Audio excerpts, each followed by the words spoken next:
Hi, my name is Pat, and this is my channel, Book Chat with Pat, and I'm glad that you're here. I know that it's not Tuesday, but I'm going to do another tag anyway. I'm very behind on getting these tags done, and so I think I'm going to start doubling up and maybe seeing if I can get a couple done a week. They're all wonderful, delightful tags, and I'm so happy to be tagged on them, and some of them actually pertain to things that are happening right now in April. So I just don't want to let too much more time go by. This tag that I'm doing right now is the classical music tag. I was tagged by the wonderful David at Polyglot Reading. He was tagged by the creator of this classical music tag, the delightful Will Chambers. So there are only 4 prompts.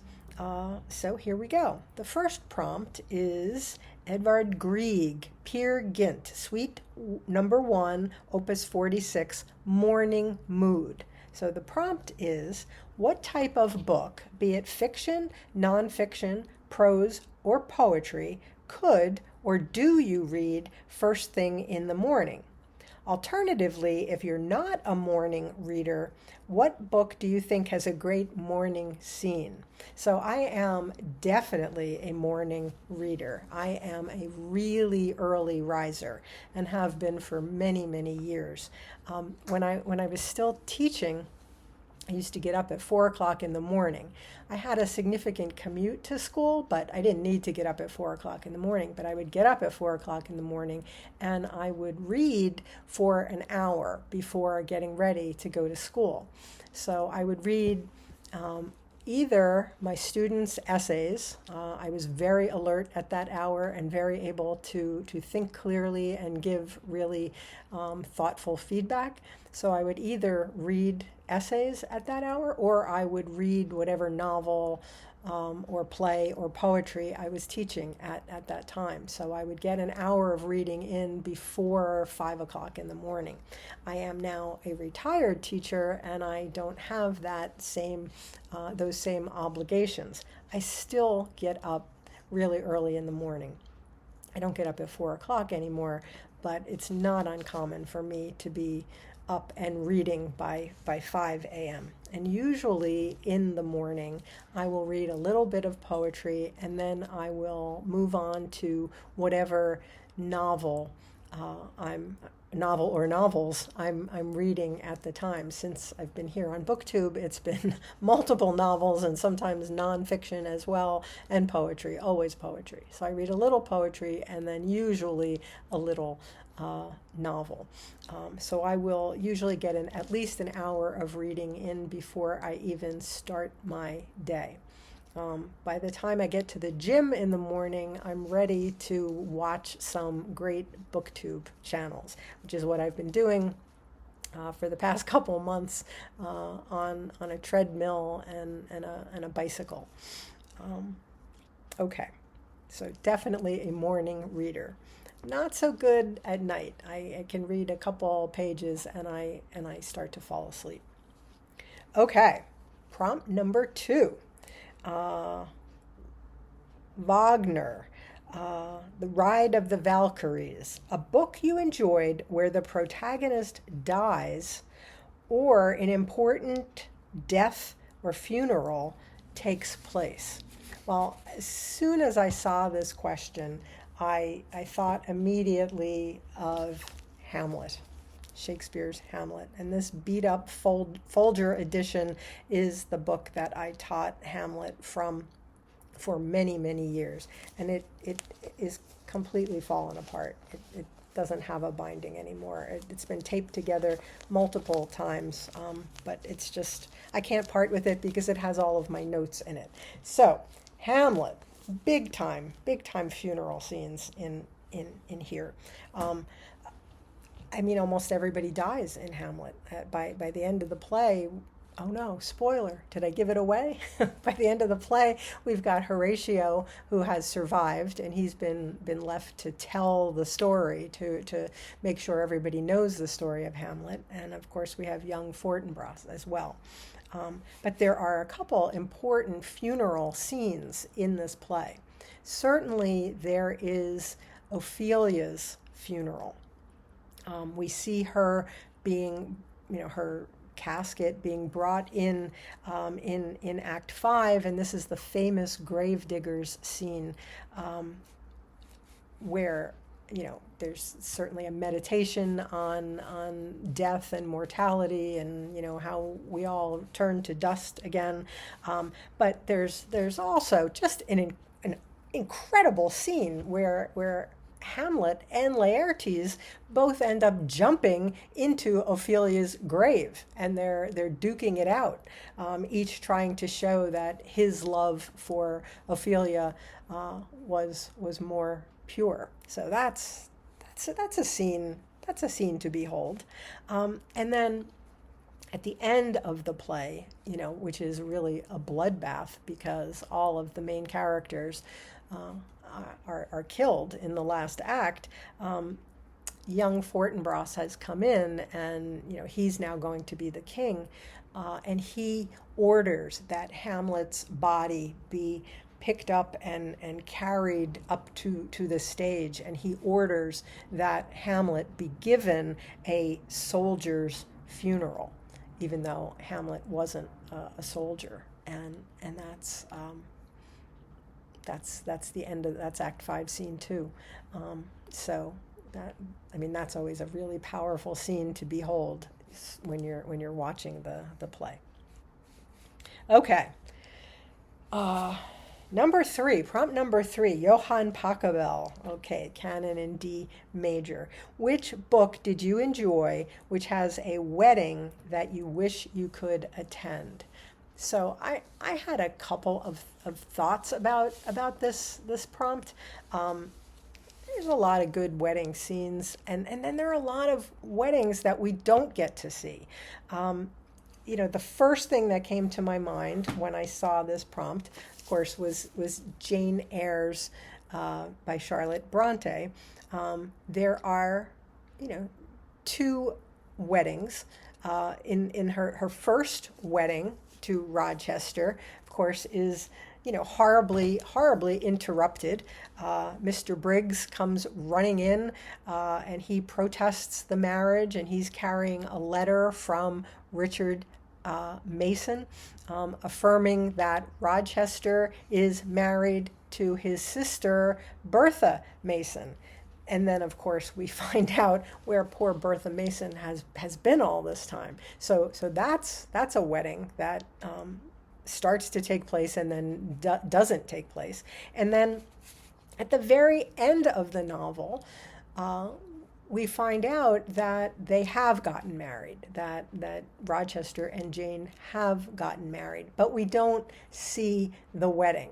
And all we're told, Jane says, "Reader, I married him." And then she goes on to say that it was a quiet, private ceremony, and there was just, their witness and the minister there, and that was it. So after all this, after how many hundreds of pages, we don't get to see the wedding. So I would like to see that wedding.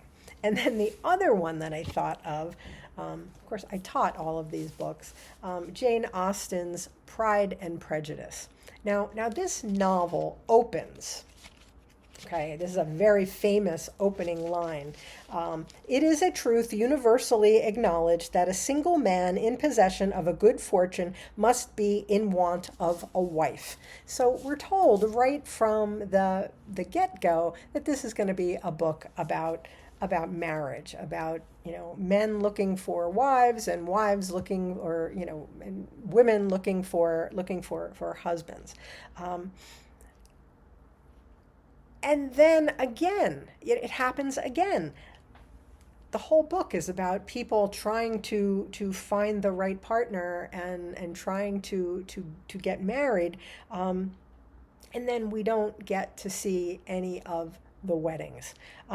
We are told at the very end of the novel, that Mrs. Bennet, Elizabeth's mother, is happy to have gotten rid of her two most deserving daughters.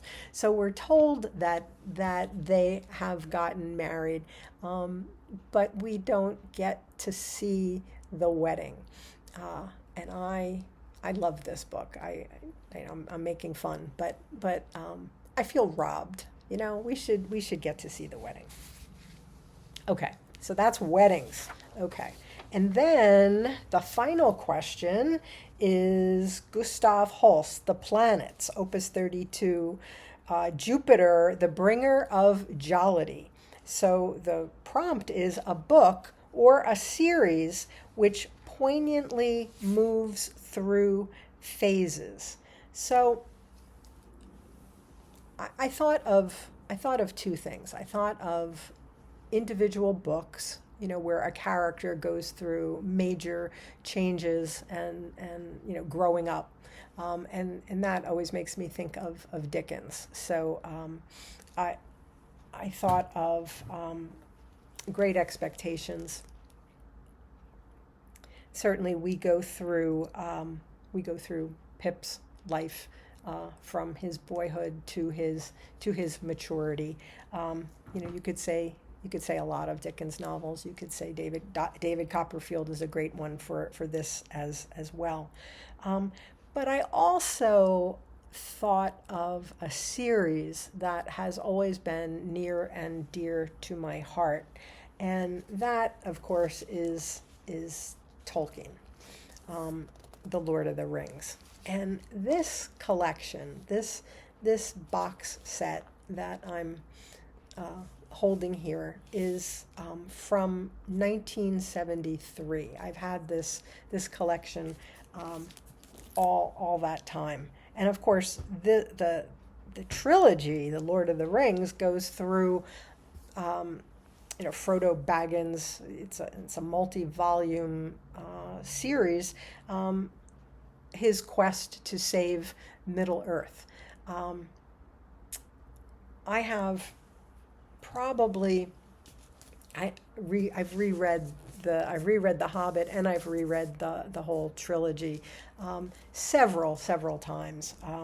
But I first read it. My first reading of it was from this collection in 1973. I had already read The Hobbit, but I hadn't read the trilogy. And my oldest brother gave me this box set when I was in the 8th grade.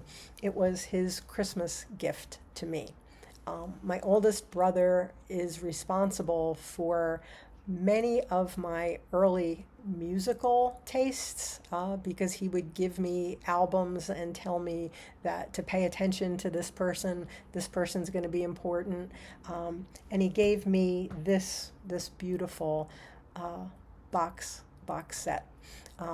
He died as a very young man when I was a very young woman, and so this set has taken on even greater importance in my life, because it's one of my cherished books collection of books that I will hold on to for forever, and ultimately when the time comes, it will become his son's, my nephew. It will become his, and hopefully he will share it with my great niece, his daughter, and hopefully we can keep this in the family for a couple generations.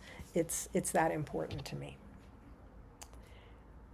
Okay, and that was the last prompt. And then I'm supposed to tag some people. So, you know me, I'm going to tag a bunch of people. But if you're hearing this, if you're watching this, and you have not done this tag and this interests you, please consider yourself invited, tagged to do this. But the specific names that I am going to include, I'm tagging Gareth at Books, Songs, and Other Magic. I'm tagging James at Quaint and Curious Volumes. I'm tagging Alan at Big Hard Books and Classics. I'm tagging David Novak at David Novak Reads Poetry. I'm tagging Floss at the Grape Jelly Library. I'm tagging Jim at Great Books, Big Ideas. I'm tagging Debs at Rainer Reads Stuff. I'm tagging Gavin at Genre Books. I'm tagging Bob at Bob Can Read. Brian at The Bookish Texan. And Sean at Sean D. Standfast. So this was a delightful tag. I really enjoyed doing this. So I want to thank David at Polyglot Reading for tagging me, and I thank you, Will Chambers, for creating this wonderful tag. I will be back soon, probably with another tag. As always, thank you for watching. I hope that you're doing well. Take care.